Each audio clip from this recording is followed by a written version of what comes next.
Hey there, and welcome to part 2 of our balloon dog Koozie duo. Part 1 left me feeling like these were unfinished, and so here's part 2 and the additions I made to each. In this tutorial, I'll also be showing my sanding techniques and how I reveal the fine stainless steel for the final seal. To start the process of the fine line of stainless steel on the rim, I do use a Dremel with a flap wheel. These are 80 grit, and after the first couple uses, a indentation is created which allows for that fine line to be even each time you use it. Depending on the tumbler's design, I do go in with a 80 grit piece of sandpaper just to fine tune the top area. Now, if you have pinstriping at the top, as I do here, you do want to be very careful that you do not dig into any of that pinstriping. After these first 2 steps of sanding, I will then go in with my X-Acto blade and just chip away any epoxy that may be left over. This is important to ensure that your lid sits flush onto your tumbler. After I inspect all areas of the top rim, I then go in with a 220 grit piece of sandpaper. As I am sanding, I hold the sandpaper so that it is curved depending on the area in which I am sanding. So at the bottom here, I go flat, but around the edges of the bottom, I will curve it in 2 fingers. And then now I have it cupped into my hand as I work my way around the actual tumbler. This helps eliminate any flat areas to occur onto your tumbler. I do have an electric sander, and when I use the electric sander, I continuously am rolling my cup back and forth, again to avoid any flat spots from happening. Once I have the tumbler fully sanded, I will then go ahead with the 220 grit and go around the very top rim of the tumbler yet again. The reason for this is because I initially used an 80 grit, and I want to ensure that I get everything as smooth as I possibly can.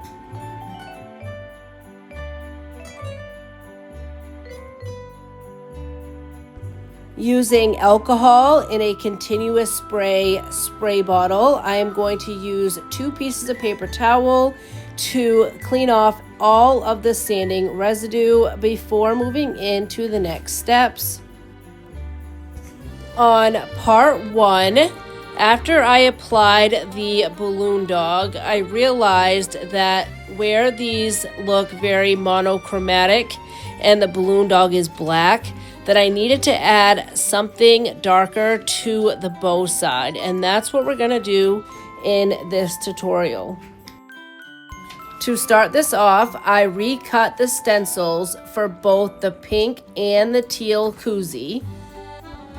Because each of the Koozies already have their offsets, overlay, and pinstripes, which would be the finishing work on each, I am strategically placing each of these stencils to cover up that finishing work.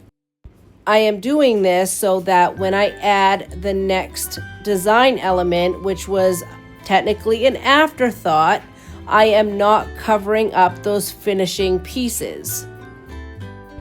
It's important to note that the original stencil is not going to fit perfectly because the tumbler has already been epoxied as well. And so it does require some manipulation in order to ensure that we are not only covering the image but also the finishing touches. Knowing that this bow was not just going to fit, I decided to cut it into 5 separate parts. Here I am trying to stretch out this stencil vinyl to help cover up the overlay for this bow. And then I realized the easier thing to do would just be to put a slit in the center of it, and that would allow me a little extra wiggle room to really cover up that overlay. If anything in the center of either bow is exposed during this process, it will not make any difference in the end for the final design.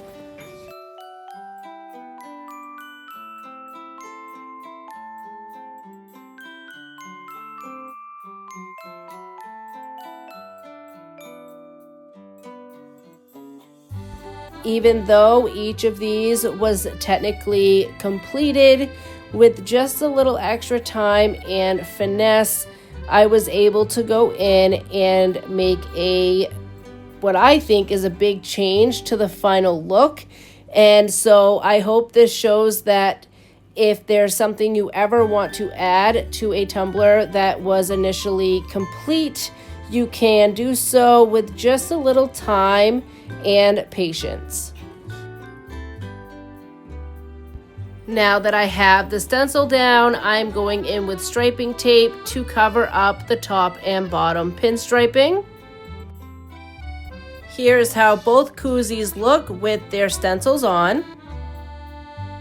Since the initial balloon dog decal is black with white polka dots, I decided to go in and add black polka dots around the original bow on both of the koozies. Since these koozies are very well sanded and we have some stencil vinyl down, you definitely want to peel back your transfer tape slowly, as there will be lifting, especially where these dots are also quite small. For me, it was easier to do this in steps and then fill in any negative spaces following the polka dot design. As I lift back on the transfer tape, I am watching for any lifting and then just pressing that specific polka dot back down, and then moving forward until I have the transfer tape completely off the cup. Here I am going in and individually placing some polka dots into some negative space. Somehow I did miss a couple of spots. However, I did ensure that those polka dots were added after the fact before I went in with epoxy. My little poker tool here has this flat side on the other end. With this tool, I am pressing down each polka dot that meets up to the stencil vinyl. This is going to give me a guide for when I go through to cut each of these with my X-Acto blade, so that I not only am getting the right size, but also that shape around each area of the bow or the wavy lines.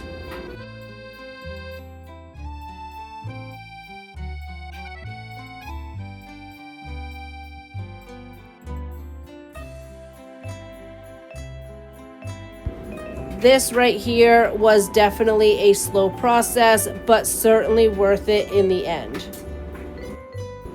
Creating the indentations of each polka dot that is up against the stencil vinyl took a bit of time. It was very helpful in this step of cutting those polka dots.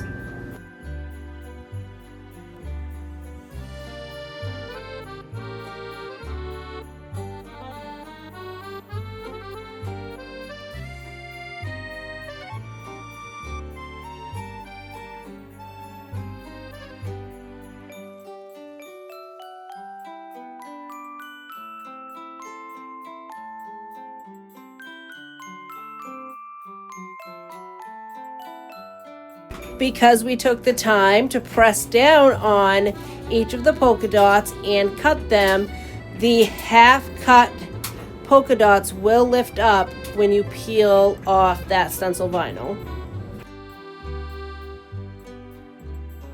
Real quickly, I do want to mention that each of my tutorials typically end with me using Flynn Sisters Fast Cure Epoxy. However, all of my tumblers do get 1 to 2 coats of Flynn Sisters Artist Cure Epoxy. I just put it on once I have 6 tumblers completed. That way I can mix up one batch and have all 6 turning at the same time.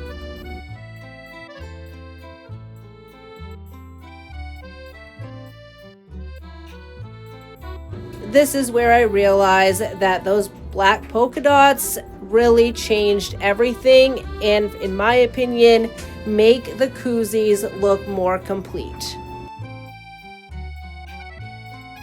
For the bottoms of each, I decided I would just go in with a balloon dog. It does have a polka dotted balloon with a bow off from its tail, and then I just added my business name on the curvature of the bottom itself.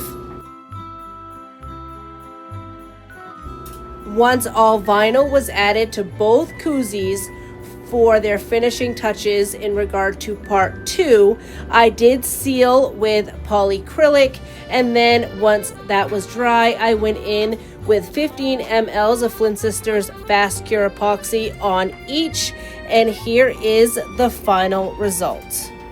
If you liked this week's tutorial, please give it a thumbs up. If you'd like to see more, please consider subscribing and hitting that bell button to be notified of each upload. Please leave a comment and let me know if you liked the part 2 additions. Thank you for watching, and I'll see you again next week. Bye-bye.